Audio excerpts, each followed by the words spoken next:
Floors be open. Thank you so much. Thank you very much. Je sais.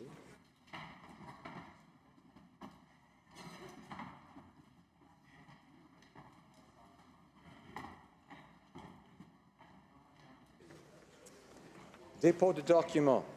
Tabling of documents. Introduction of government bills. Statements by ministers. Reports from interparliamentary committees. Presenting reports from committees. Introduction of private members' bills. First reading of Senate public bills. Motions. The Honourable Member for Regina Capel. Motion that, notwithstanding any standing order or special order or usual practice of the House, Bill C-15, an act to implement certain provisions of the budget tabled in Parliament on March 22, 2016, and other measures, be divided into two bills, namely Bills C-15A and C-15B, as follows. 1. Bill C-15A shall contain all the provisions of the bill respecting the Canadian Forces Members and Veterans Re-establishment and Compensation Act to, among other things, A. Replace permanent impairment allowance with career impact allowance. B. Replace totally and permanently incapacitated with diminished earning capacity. C. Increase the percentage of the formula used to calculate the earnings loss benefit. D. Specify when a disability award becomes payable and clarify the formula used to calculate the amount of a disability award. E. Increase the amounts of a disability award. And F. Increase the amount of a death benefit.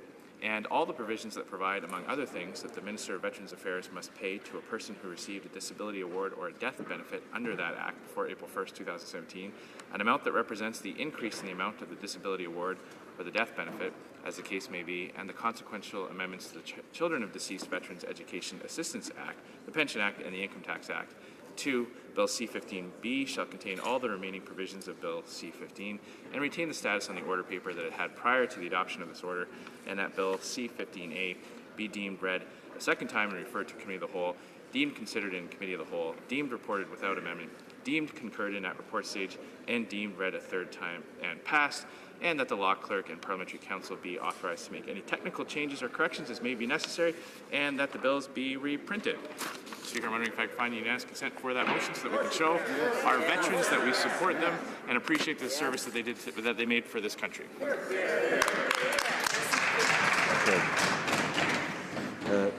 Does the honourable member have the unanimous consent of the House to move the motion? No, there is no unanimous consent. I believe I'm going to return first. We had introduction of private members' bills, and I think I missed the fact that the honourable member for Algoma, Manitoulin, Kapuskasing was rising. But I'm just going to wait 1 second until I have what I need for that, which we'll have in 1 second here.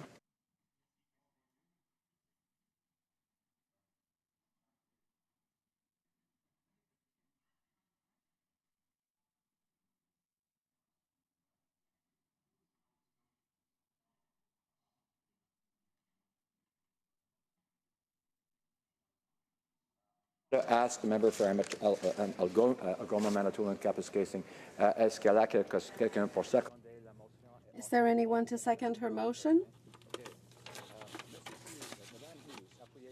Ms. Hughes, seconded by Ms. Moore, requests leave to introduce a bill entitled An Act to provide for the creation and attribution of the Canada Medal in 1946A 1946 to 1989.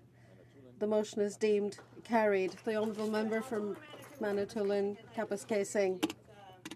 The opportunity to table this bill. Mr. Speaker, I rise to reintroduce an act respecting the establishment and award of a Defence of Canada Medal for the men and women who served Canada during the Cold War. La médaille rend officiellement hommage. The medal officially pays tribute to those who served between 1945 and 1989. That is when we became aware of how fragile peace was and how vulnerable we might have been to the development of war weapons. Of Canada from threats posed by the countries behind the Iron Curtain. They were trained and prepared to defend Canada in all ways necessary, but fortunately were never engaged on home soil. This medal is intended to be awarded to individuals who served in regular and reserve forces, police forces, emergency measures organization, as well as civil organizations. This act represents the vision of retired Captain Ulrich Krings and has widespread support across the country, especially from those who work so hard to keep us safe and prepared during those unsettling times. Monsieur le Président, Mr. Speaker, I would like to thank my colleague, the honourable member for Abitibi-Témiscamingue, for seconding this motion. Thank you. Mrs. Hughes, seconded by Madame Moore, moves that the bill be now read a first time and be printed. This motion is deemed adopted. First reading of this bill, première lecture de ce projet de loi. When shall the bill be read a second time? At the next sitting of the House. All right. Okay. Présentation de pétition. The honourable member for. Presenting petitions, the honourable member for Etobicoke Centre. 36. I'm presenting a petition signed by constituents in my riding of Etobicoke Centre and throughout the GTA. The over 3,000 petitioners are concerned by the ongoing persecution campaign that has as its goal the eradication of Falun Gong, a spiritual practice with the core principles of truthfulness, compassion, and tolerance.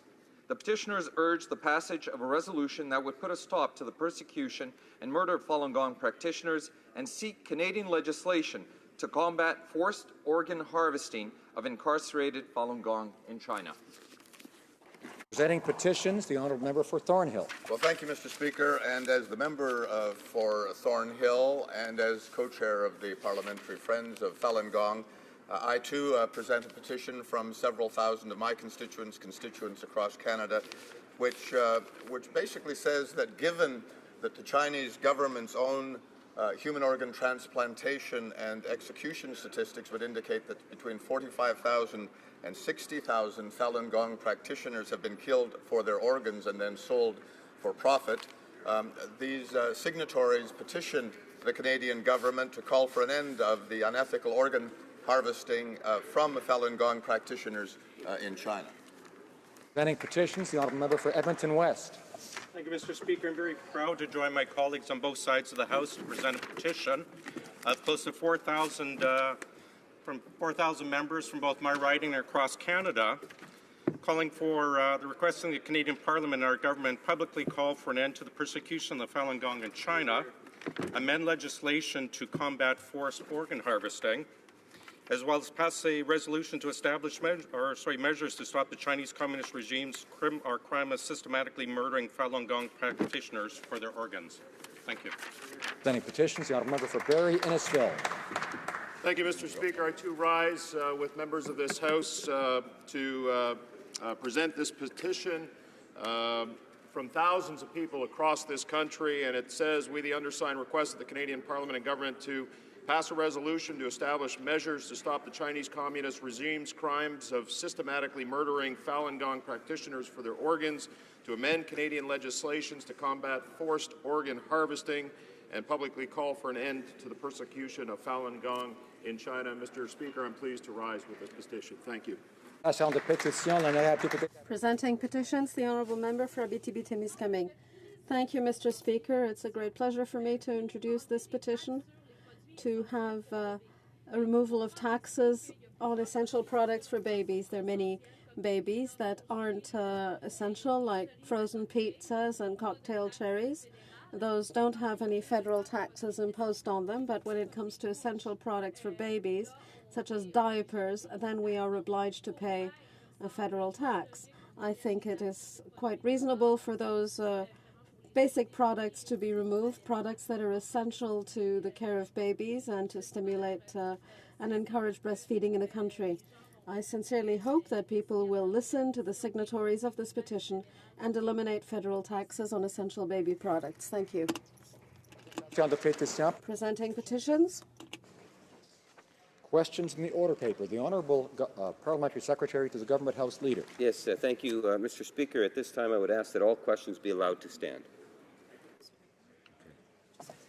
Is it agreed? Agreed and so ordered. The Honourable Government House Leader? No. No. Orders of the day.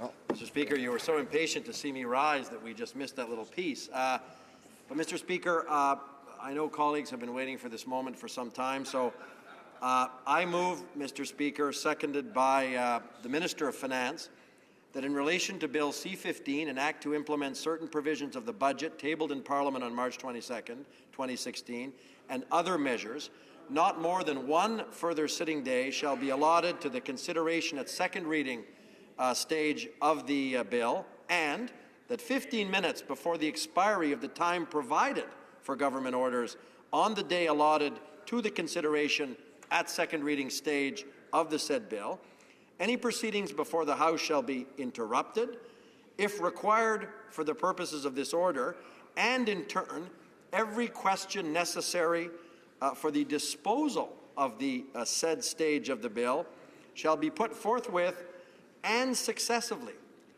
without further amendment or debate. Thank you, Mr. Speaker.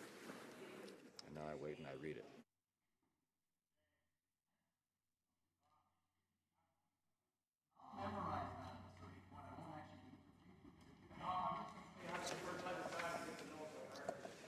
The Honourable Government House Leader, or Mr. LeBlanc, seconded by Mr. Morneau, moves that in relation to Bill C-15, an act to implement certain provisions of the budget tabled in Parliament on March 22, 2016, and other measures, not more than one further sitting day shall be allotted to the consideration at second reading stage of the bill, and that 15 minutes before the expiry of the time provided for government orders on the day allotted to the consideration at second reading stage of the said bill, any proceedings before the House shall be interrupted if required for the purpose of this order, and, in turn, every question necessary for the disposal of the said stage of the bill shall be put forthwith and successively without further debate or amendment.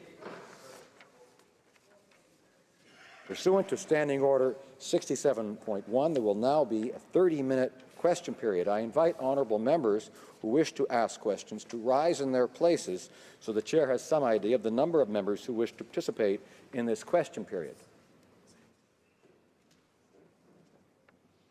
Okay.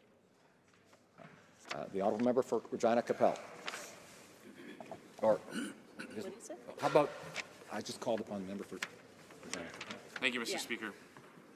2 days of debate is all we've had on the budget. And the Government House Leader, when he moved the motion, said this is the moment that all members were waiting for. Well, I can certainly assure him that nobody on this side of the House was waiting for that motion. We were waiting for more opportunities to debate this bill. I don't know why the Liberals are afraid of debating the bill, possibly because it's saddling Canadians with massive amounts of debt, that they're borrowing billions more than they promised during the election campaign. That's probably why they want to get it off the floor of the House of Commons and into committee. This is not a budget that they're proud of. This is a budget that breaks election promises. This is a budget that will saddle future Canadians with billions of debt. That's probably why they want to get it out of the House into committee. That is terribly undemocratic. I suspect the Finance Minister doesn't enjoy debating in the House because he gets questions that make him uncomfortable. He can't control it like a media opportunity or a photo op, that they can't control the flow of the House. So that's why they want to get it out and into committee. So I just asked the Finance Minister why he felt that 2 days of debate was long enough, why he isn't proud of this budget, and why he broke his election promise to only run $10 billion deficits. The Honourable Government House Leader. Oh, sorry. The Honourable Minister of Finance, I'm sorry. Mr. Speaker, the amount of debate and the speakers on C-15 is either comparable or much higher than debates on budget implementation acts from the previous government. In most cases, those BIAs were close to double the number of pages that are in Budget Bill C-15. I can say, Mr. Speaker, that including today, our government will have provided for almost 19 hours of debate at second reading. If we look at the previous session of Parliament, the previous government shut down second reading debate on two budget bills, Bill C-43 and Bill C-59, in under 10 hours, as an example. So we've already nearly doubled the amount of time for debate at second reading on Bill C-15. We're proud of this bill, and we are very much looking forward to putting it forward and getting it passed for Canadians so we can make a real difference in their lives. Questions and comments? The Honourable Member for New Westminster, Burnaby. Bayonne, c'est épouvantable. Muzzling the House is abominable. The government and the finance minister has just admitted that they gave the same amount of time as the former government. But I remember at the last elections, 6 or 7 months ago, there were Liberal candidates who went across the country to say that we are going to be doing better than the Conservatives. We are going to bring change to the tone of the House here in the chamber. And what's happening is the exact opposite. After the last few weeks of imposing closure time after time after time, as we had under the former Conservative government. And yet Liberals promised to do differently. So my question is very simple. Why have they betrayed their electors, and why are they bringing exactly the same tone back to the House of Commons that Canadians rejected last October? The Honourable Minister of Finance. Mr. Speaker, my colleague says that there hasn't been enough debate on this bill, yet just 1 hour into the second reading debate, the NDP finance critic moved a motion to end debate on this bill. While the wording was judged inadmissible by the Speaker, the motion would have sent us into an election, of course. I know that's not what he really wants, and we all see this ruse for what it most clearly is. I want to know why the NDP don't support veterans and the families receiving their well-earned benefits as soon as possible. Do they really oppose moving the qualifying age for the old age security back to age 65? Does the NDP really oppose the employment insurance benefits in the bill proposed? Our view is that we don't really think so. We want to get this bill to committee where it can be properly studied and where witnesses can be heard from so that we can move forward on helping Canadians in the way that they need and deserve. Questions and comments? The Honourable Member for Milton. Thank you, Mr. Speaker. I find it curious what the Finance Minister said about the need to get this in committee. I don't know if the Finance Minister realizes that the committee has already set up the schedule of witnesses. The committee is starting study today, actually, on the bill by having officials come in from various ministries within the Government of Canada. So I believe, Mr. Speaker, that picking up on my colleague's thoughts at the beginning of this period, that what this is about is the fact that the more we shine light on the budget contents, the more concerned we become. And the best way to shine light on the budget contents is by debating it here in the House on the floor and not sending it off to a committee to take a look at as an excuse. Send it to the committee to work at the same time as we currently are, respectful of the deadlines that the government has with respect to these bills. I mean, the things that we have found so far in the budget, first of all, it's assuming that we are in deficit when we know we gave them a surplus at the beginning. They took private sector projections and manipulated it for their own good. They've padded billions in spending and deficit in there that have no real home and no information for Canadians what it's for. And it's exaggerating how many jobs can be created. So while we have different offices here in the government or in the House, such as the Parliamentary Budget Office, who can shine more light on the budget, we get that information. My colleagues in the NDP, they ask for more information, they get it, and they're able to talk about the effect on small business. That's the kind of debate that has to happen. So why is the minister so afraid of more information coming out on the House of Commons floor? Why is he in such a rush to shuffle this bill through? The Honourable Minister of Finance. Mr. Speaker, it's actually a little bit difficult to take my colleagues seriously from across the way. In the previous government, they used time allocation over 100 times in the last Parliament.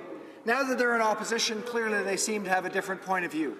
I want to reiterate that we've had almost 19 hours of debate on this budget bill, whereas for Bill C-43, as an example, a bill that had 478 pages, which is significantly more than twice the number of pages that this budget has, we had a debate in under 10 hours. Mr. Speaker, we believe that we've had a full and robust debate.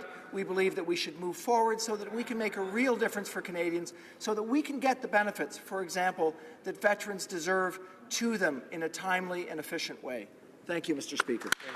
Questions and comments? The honourable member for Windsor West. Thank you, Mr. Speaker. And I have to admit, I have been tested, and I'm a little bit red-green colorblind. But I can tell you, for the years that I've been here, it's clearly becoming red-blue colorblind in all measures of the sense, because we are seeing exactly here what the Conservatives have done in the past. And it's interesting. If you want to measure yourself to the previous government when it comes to the Senate, when it comes to lobbying, when it comes to ministers and fundraising, and when it comes to all the issues that are so important for Canadians, you can set that bar all you want. But, Mr. Speaker, my comment is this to the minister. To suggest members in this Parliament from any side of the House do not support our veterans is absolutely outrageous, shameful, and disrespectful, Mr. Speaker. My grandfather died in the fall of Burma. My other grandfather served as well in the Royal Navy. We all support our veterans, and for him to wrap himself around that element is nothing short of a disgrace to this House. The Honourable Minister of Finance.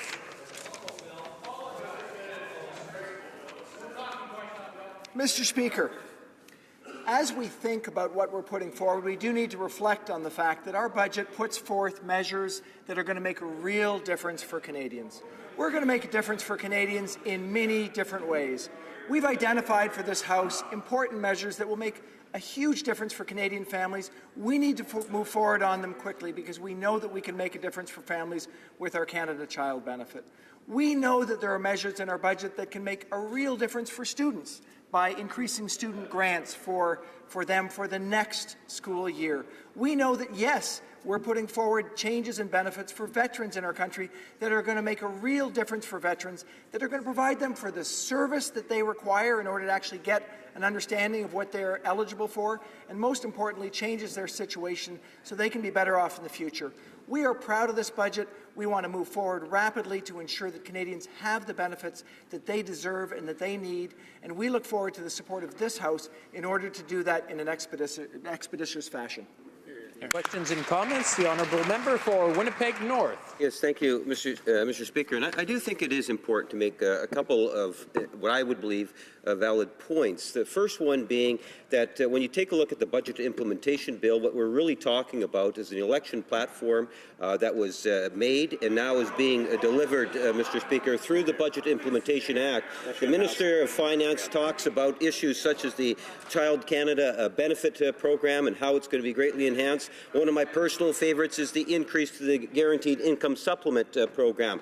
Mr. Speaker, it is important, and I have said this while I was in opposition, that time management, through time management and time allocation, at times it's necessary when the opposition is unable to work with the government, or the government is not able to get that agreement, to get the things passed through in a timely fashion. And this is in fact what we're looking at, and with respect to this particular bill, to try to get it passed through in a timely fashion, and that is the reason why you have to use the tool of time allocation at times. My question to the Minister of Finance, would he not agree that this is in fact an important piece of legislation? It is a part of the election platform, and this is what Canadians want to see put into place, and that's the reason why we had to have the time allocation to ensure that it gets done through a timely fashion. The Honourable Minister of Finance. Mr. Speaker, I would like to thank my colleague for his question and yes, confirm that in fact what we've done in our budget is we've put forward measures that are related to the election campaign that we put forward for Canadians.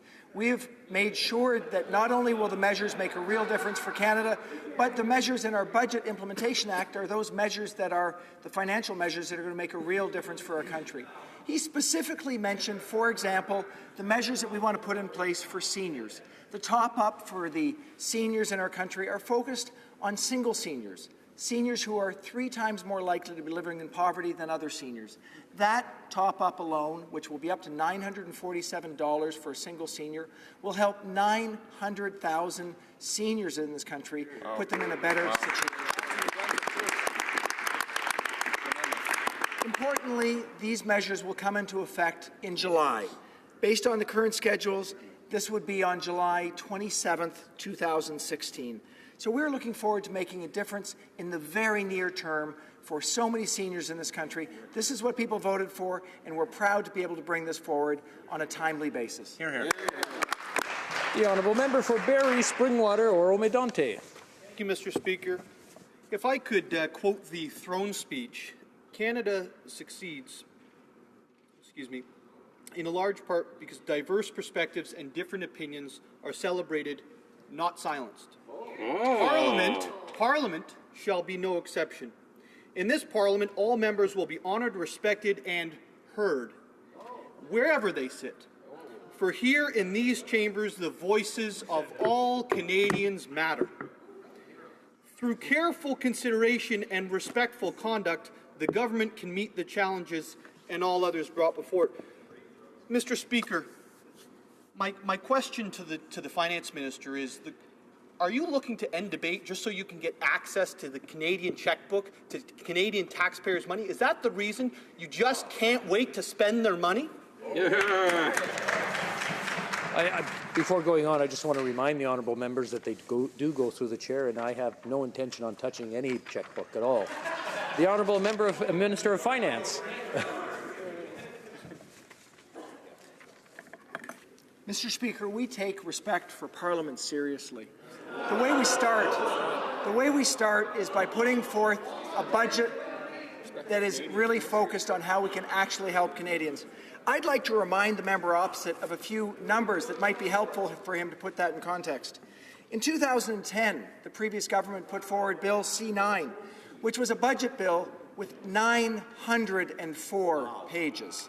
Now, I don't know how Parliament can go through 904 pages, but I do know that Canadians expect us to go through what we want to go through, which is the budget that we've put forward, which is a much more reasonable budget for people to understand.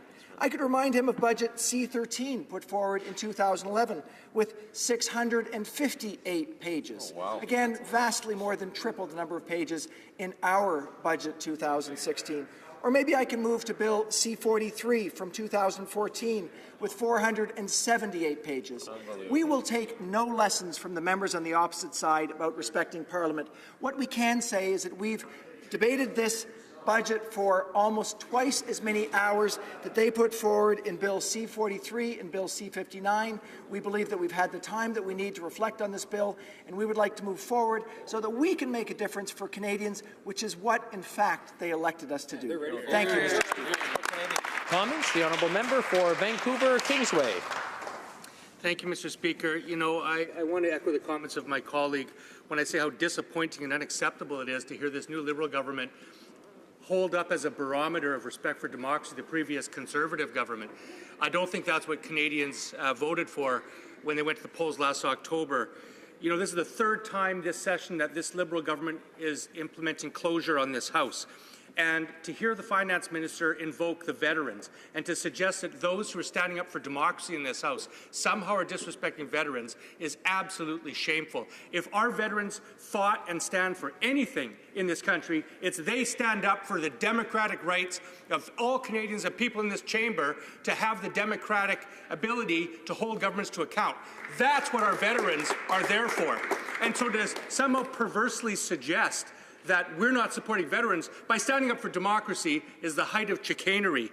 You know, Mr. Speaker, this government says that 19 hours is sufficient for parliamentarians in this House to debate a budget that's going to spend somewhere close to $200 billion. Well, I'd like the Finance Minister to tell Canadians if he thinks that 19 hours is sufficient for all the parliamentarians in this House to be able to hold this government to account, and whether he thinks that parliamentarians in this House have the right to stand up and represent their constituents by having their say and their perspectives voiced on this budget, or if he thinks that just doesn't matter. The Honourable Minister of Finance. Mr. Speaker, in my estimation, the height of chicanery might well be the fact that the NDP finance critic, 1 hour into the debate, moved forward for closure of this debate, knowing full well that that would not allow us in any way to do this debate properly. So we want to move forward. We've had 19 hours debate on this bill. It's a bill that brings forward measures that we know that the members opposite recognize are going to make a real difference for Canadians. We're going to find a way so that Canadian families will be significantly better off. 9 out of 10 families with children will have on average $2,300 more per year. Those checks will start to go out in July. Students will have 50% larger grants. If they're in a low-income family, it will go from $2,000 to $3,000 a year, a 50% increase, making it much more possible for students, 250,000 students from low-income families, to be better off. This is an important set of measures that are going to make a real difference on those families that are struggling to get into the middle class, and for those families that are anxious and struggling to figure out how to support their families when they're in the middle class. We are looking forward to making a real difference for Canadian families. That is what this budget is going to do. Questions and comments? The honourable member for Hastings, Lennox and Addington. Thank you, Mr. Speaker. I'd like to thank the Finance Minister for the hundreds of thousands of Canadians that he's consulted on this budget, and to emphasize the benefit that this budget will have to my rural community and to rural communities across Canada. The $500 million investment into digital infrastructure is going to go a long way to helping our small businesses to grow and to compete in the world stage. The infrastructure investments that have been announced in this budget will greatly transform a number of rural municipalities in my riding that are looking for upgrades in their sewage treatment plant that is just about to break down, or to expand their water filtration plant that is serving both a local municipality and the Mohawk Territory. That they could, they're already above the maximum use of that of the filtration plant that exists today. The guaranteed income supplement, where I was knocking on seniors' doors and they say, to me, Mike, I'm just trying to figure out, do I heat or do I eat? The Canada Child Benefit that's going to lift hundreds of thousands of children out of poverty, including in my own personal riding. So I'd like to the Minister to once again point out how much this budget is going to impact rural Canada, and why we need to get to work to bring about growth in rural Canada. Thank you, Speaker. The honourable Minister of Finance. Mr. Speaker, I'd like to thank my colleague for his observations and for his question. We worked hard in Budget 2016 to make sure that we would create benefits for Canadians across the country, from coast to coast to coast. That means helping Canadians that live in urban centres. It also means helping Canadians that live in rural or centres that are hard to get to. And we have a number of measures in our budget that are going to make a real difference for rural communities. The member correctly pointed out the measures that we are putting in place around high-speed internet across this country. We recognize that for Canadians to stay linked into an increasingly global world, that they need to have access to that global world. And we know that that is not only in cities, where often it's better to get that access, but also in rural communities, where the last mile of fibre can often be very expensive. So we put in our budget a $500 million investment over the next 5 years in order to improve access for rural communities to get onto the global community through high-speed internet access. This is a real measure that can allow families and the children of families that are living in rural communities to see a future in the place where they've actually grown up and where they've brought up their families. We also recognize that infrastructure, while critically important in big cities, can also make a real difference in rural communities. It's not only about mass transit systems, it's about roads, it's about bridges. It's not only about wastewater systems in cities, but it's recognizing that with climate change, what's happening to those wastewater systems across the country is that they often need to be renovated and upgraded. That's why we put infrastructure money into transit, into roads and bridges. That's why we put infrastructure money into upgrading our wastewater systems across the country. It's going to make a real difference for Canadians who live in hard-to-access places, making their lives better and making our country better, Mr. Speaker. Thank you. The honourable member for Calgary Nose Hill. Thank you, Mr. Speaker. There's something that we haven't talked about today.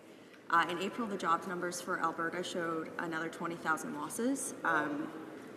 There have been reports that due to the Fort McMurray fire, Alberta's unemployment rate will raise to 15%. And what I'm concerned about is this bill does nothing to give the energy sector regulatory certainty. It does nothing to help retain labour in Alberta. If we want to see the economy grow again in Western Canada, we have to figure out a way to keep people in Alberta through this economic downturn. It alludes to a carbon tax, which is so detrimental to my province at this point in time. It does nothing for small businesses. In fact, it stalls a decrease in the tax rate that many people were depending upon. It increases debt to this country. And certainly the Minister's budget projections will be affected by the natural disaster that occurred this week in the northern part of the province. So I ask a very serious question, one that I hope that the Minister will give more than his pat response to. I'm asking from a deep level of sincerity. Why is the Minister curtailing debate on this bill when the people in my province need something better than what's in there? The Honourable Minister of Finance. Mr. Speaker, I'd like to start by saying that we recognize that there are enormous challenges today, this week, in Fort McMurray. The people of Alberta are going through some enormous stress that is frankly unimaginable for most of us. We stand shoulder to shoulder with the people in Alberta who are going through these challenges. We are committed to working together to ensure the restoration and renewal of Fort McMurray. We've started by ensuring that we will match donations through the Red Cross. As of today, those donations that we matched are in the order of magnitude of $60 million, which is an enormous tribute to the efforts of Canadians across the country to stand together with their fellow Canadians in a time of real need. We know that that will be an increased challenge for people in Alberta at a time when they were already facing real challenges due to the change in oil prices. We, in our budget, have made a number of initiatives that we know will make a difference, and there are other initiatives that are yet to come that can make a real difference. So our initiative around employment insurance, we recognize will have a difference for people that are struggling due to job loss. Getting into the system 1 week quicker allows people more certainty that they can get into the system faster, for training dollars, for the opportunity to think about what their future would look like. So that shortening of 2 weeks to 1 week in the employment insurance system has real and measurable impact on people in Alberta, people in other parts of the country like Newfoundland and Labrador and Saskatchewan, Northern Ontario, where they're facing real challenges. By looking at places where we've had a sharp and sustained increase in unemployment and increasing the amount of weeks that they have available for employment insurance, we know that we're creating a buffer against a challenge that is facing people in Alberta in particular and in some other regions of the country. Mr. Speaker, we're also, though, looking forward to what we can do in the future. We put in our budget some measures around infrastructure that are long-term in nature. We started with the first couple of years. We will be coming forward within this calendar year to talk about our long-term infrastructure plans, which will have a material impact on Alberta, on other parts of the country that are looking to ensure that people get back to work and that their long-term productivity is higher. We also, very importantly, put forward an agenda around innovation that we know that can make a long-term difference in a place like Alberta. We put $800 million over the next 4 years into an innovation fund, and we will be coming back to Parliament, to Canadians, to talk about how we want to set up an innovation agenda. I'm looking forward to this coming Monday when I'm meeting with my Economic Advisory Council to talk about how that innovation agenda can specifically impact places like Alberta, how we can ensure that we take the enormous reservoir of talent in Alberta and ensure that we use that talent not only in the resource sector, but in other ways that we can be successful. But we will be focused on the resource sector, we will be focused on how we can be effective in Alberta, and we will be focused on how we can make real improvements for the long term for people that are going through real challenges. Thank you, Mr. Speaker. Questions and comments. The Honourable Member for Churchill, Kiwapnakaski. Thank you, Mr. Speaker. And I want to build on the Finance Minister's comments. I mean, we heard about the heart-wrenching situation taking place in Alberta. And the reality is that the budget before us, the Omnibus Budget Bill, does make changes to EI. And while some of those changes are welcome, they certainly don't go far enough. In fact, workers in Edmonton, in southern Saskatchewan, in Winnipeg, and other parts of the country that desperately need changes to be made to EI so that they can access them. And we're talking about workers that have been deeply affected by the downturn in the extractive sector. aren't able to. And so while we hear comforting rhetoric from the minister across, what we're saying here, and certainly what we've said in the NDP, we proposed splitting the bill, to which the government disagreed, and one of the reasons was so that we could get at fixing EI for Canadians that need it most. And so we have to be clear that that this omnibus budget bill, because that is what it is, doesn't go nearly far enough when it comes to making the changes to the EI that are necessary for Canadians. And furthermore, I mean, and my colleagues have reiterated, when Canadians voted on October 19th, they were told by the Liberals that they were voting for real change. The cutting off of debate here today is the opposite of that, is certainly in line of the anti-democratic approach that we saw from the previous Conservative government. So not only are the measures inadequate in this budget, but certainly the lack of or the failure to give us the opportunity to scrutinize the budget properly is certainly flies in the face of that commitment to Canadians of real change. The Honourable Minister of Finance. Mr. Speaker, I'd like to start by saying this Budget Implementation Act is absolutely not an omnibus bill. The measures in the Budget Implementation Act are directly related to Budget 2016. Over 100 pages of the budget are related to tax measures, important tax measures that we know will make a real difference for Canadians. Tax measures are complicated, and in order to be open and transparent, we have to help Canadians to understand them clearly, evaluate what we're doing clearly, and show that in our budget itself. So I'd like to then focus specifically on employment insurance. We took measured approaches in employment insurance in our budget bill in order to ensure that we are making a real difference for Canadians as they face some challenge. I want to focus first on the things that are going to impact Canadians across the country. As I mentioned, we have changed employment insurance, so rather than waiting for 2 weeks to get into the EI system, we're allowing people to get into the EI system within 1 week. This is important. We have an increasingly volatile situation with the kind of technological change that goes on with globalization, and we know that allowing people to get into the EI system more rapidly is critically important. It's important because the largest single bucket of training dollars in our country are actually through the employment insurance system. So for people to get access to that training, they need to get into the system. We don't want to have people wait. We want to get them into the system as quickly as possible. So what we did in Budget 2016 is we increased the amount of training dollars in the employment insurance system, which helps Canadians to actually retrain once they get into the system. Those are measures that are going to be applicable for Canadians across the country. In addition, of course, as I've mentioned, we in 12 regions did expand the amount of time available for EI, which we believe will have a real impact in those regions, helping Canadians. Thank you, Mr. Speaker.